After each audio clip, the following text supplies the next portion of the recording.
ঘরটা ছিল এই পাকা পিলারের এপাশে যে ভিতটা দেখা যাচ্ছে, এই ভিতটা হচ্ছে আমার ঘর। আর ওইখানে মসজিদ ছিল। ঈদগাহ দেখতে পাচ্ছেন, এই ঈদগাহ হচ্ছে আমাদের নামাজ পড়ার ঈদগাহ এটা। আর ওই যে দূরে স্কুলটা দেখা যাচ্ছে না, ওটা হচ্ছে আমাদের ছেলেপেলেদের প্রাইমারি স্কুল। স্কুলের সামনে ওখানে খেলার মাঠ ছিল। আমরা যে জায়গা দিয়ে বাইরে যাচ্ছি, এখানে ইটের রাস্তা ছিল। আয়লা থেকে ধুয়ে একবার সম্পূর্ণ মানে রাস্তাটা ভেঙে নদীতে নিয়ে গেছে। মোটামুটি এখানে কোনো রাস্তা চিহ্ন নেই।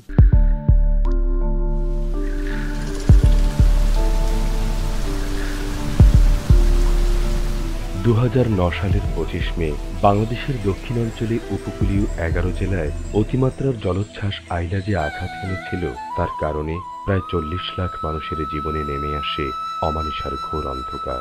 বিশেষ করে খুলনা জেলার দাকব থানার সুতারখালী ইউনিয়নের 2টি গ্রামের পরিবারগুলো দীর্ঘদিন বয়ে বেড়িয়েছে সেই ক্ষত, কাটিয়েছে দুর্বিষহ দিন। গাজীপাড়ায় ঘরবাড়ির কিছু চিহ্ন থাকলেও বাইনপাড়া গ্রামটাকে আইলা একেবারে নিশ্চিহ্ন করে দিয়ে গেছে। 208টি পরিবার গৃহহীন হয়ে আশ্রয় নিয়েছিল ভেড়ি বাঁধে। আইলার সময় এত পরিমাণ পানি আইছিল, আমার একটা ঘেট ছিল, সেই ঘেট থেকে আমি 10 মিনিটের ভিতর রাস্তা আসতে আমার মাথার উপরে তাল সমান পানি হয়ে গেল। মানুষ ভাসি গেছে, চোখই দেখেছি, ধরার কোনো উপায় ছিল না। মাল জিনিস সামনেতে ভাসি গেছে, ধরার কোনো আশা ছিল না যে বাঁচবো না, তা ধরি কি করবো। কি অবস্থা যে দিন যাচ্ছি, যে খেতে না মানলুন না, মসুর না, এই মশার কামড়ে আগলা থাকতে কি করবো, জোগাড় করতে পারিনি। নিরাপদ পানি, পয় নিষ্কাশন, শিক্ষা, চিকিৎসা ও কৃষি ব্যবস্থা ভেঙে পড়ার কারণে নারী ও শিশু স্বাস্থ্য বিশেষভাবে বিপন্ন হয়ে পড়েছিল। পানি নেই, আমাকে থাকার জায়গা নেই, রোগ জীবাণু ছড়াচ্ছে তো এই ময়লার থেকে। সেই জায়গায় গোসল করতে হচ্ছে, খাতে হচ্ছে সেই পানি। বাচ্চা কাচ্চার একটা অসুখ বিসুখ হলে তো দৌড়ে হাতে নলিয়ান যেতে হয়, না ওফাজ যেতে হয়, না সুতারখালি। আমাদের ভিতরে তো কোনো ডাক্তার নেই।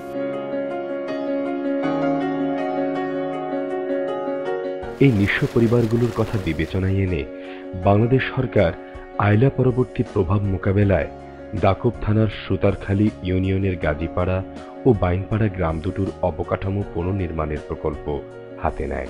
2 বছর ধরে নিরলস পরিশ্রমের মাধ্যমে দুর্যোগ ব্যবস্থাপনা ও ত্রাণ মন্ত্রণালয়ের কম্প্রিহেন্সিভ ডিজাস্টার ম্যানেজমেন্ট প্রোগ্রাম সিডিএমপি, ইউএনডিপির আর্থিক সহায়তায় ভুক্তভোগীদের জন্য দুর্যোগ ও জলবায়ু সহিষ্ণু গ্রাম নির্মাণের পাইলট প্রকল্প বাস্তবায়নের ফলে এখানকার সব হারানো দরিদ্র গ্রামবাসীর মনে এখন স্বস্তি ফিরে এসেছে।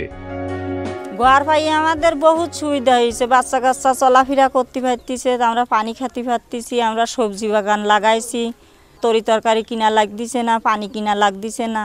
এখন আমরা অতিরিক্ত কায়দায় আছি। এরকম শান্তি মনে হয় আমরা আইলার পর কখনো পাইনি। আমি টিম লিডার, এইখানে মানুষজন আমাকে ভালোবেসে এই প্রতিনিধি হিসেবে আমাকে রাখছে। আমি এইখানের সুখ দুঃখের যা পরিবারগুলো আছে সবাই নিয়ে একসাথে বসবাস করতেছি। দুর্যোগ ও জলবায়ু সহিষ্ণু গ্রাম দুটোকে পুরোপুরি বাসযোগ্য করে গড়ে তোলায় এখানকার সুবিধাভোগীদের আবার সুদিন ফিরে এসেছে। প্রতিটি পরিবার তাদের খোলা আঙিনায় করছে শাকসবজি চাষ, হাঁস মুরগি ও গবাদি পশুপালন। বাচ্চা কাচ্চা নিয়ে অনেক সুখী আছি আমরা। সৌর বিদ্যুৎ আছে, পড়াশোনারও কোনো সমস্যা নেই, ফিল্টারে পানি আছে, চাহিদা মতন খেতে পারতেছি, বাথরুমের সমস্যা নেই।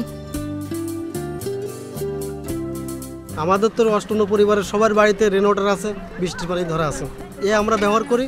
আর এই বাইরের লোকজন এই পুকুরের পানি এই পিএসএফ করে এখান থেকে টিউবওয়েলের মাধ্যমে পানি উঠায় এখান থেকে ফ্রেশ করে তারা নিয়ে যাচ্ছে। এরা কিন্তু আগে 6, 7, 8 কিলো দূরে যেত পানি আনতে, এমন আর এইখান থেকে আসতে গেলে হয়তো 5 মিনিট লাগে, যাইতে 5 মিনিট লাগে, তাদের পানি নিয়ে হয়ে যায়। এতে এলাকার লোকেরও সুবিধা, অনেক সুবিধা হয়েছে।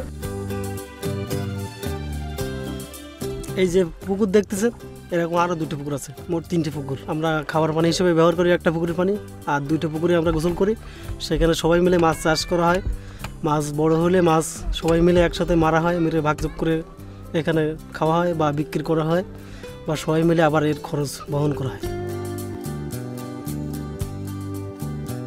এই যে হাঁসগুলো দেখতেছেন, এই হাঁসগুলো হচ্ছে আমাদের অষ্টম পরিবারের যে লাইভলিহুডের সাপোর্ট দেওয়া হয়েছে।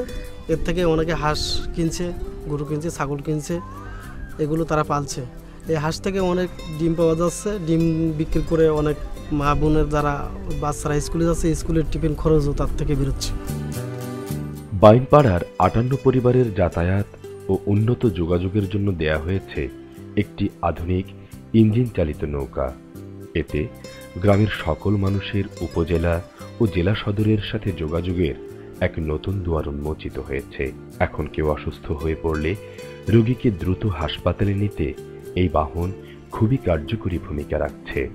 আগে তো বেকার ছিলাম, সে সময় কোনো কাজ কাম ছিল না, এখন ট্রলারটা পাই, এখন ইনকাম করতে পারছি, খুবই ভালো আছি আমরা। সুসংহতভাবে বাঁধ ও রাস্তা নির্মাণে সবচেয়ে বেশি সুফল বয়ে এনেছে কৃষি ও পশুপালনে। এখানে লোনা পানি প্রতিহত করার কারণে কৃষক নিশ্চিন্তে ঘরে তুলছে ফসল আর সবুজে ভরে উঠছে চারণভূমি।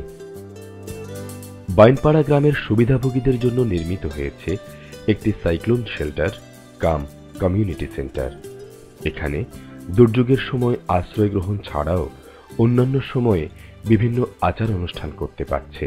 আর বর্তমানে এখানে প্রতিদিন পরিচালিত হচ্ছে একটি প্রি প্রাইমারি বিদ্যালয়।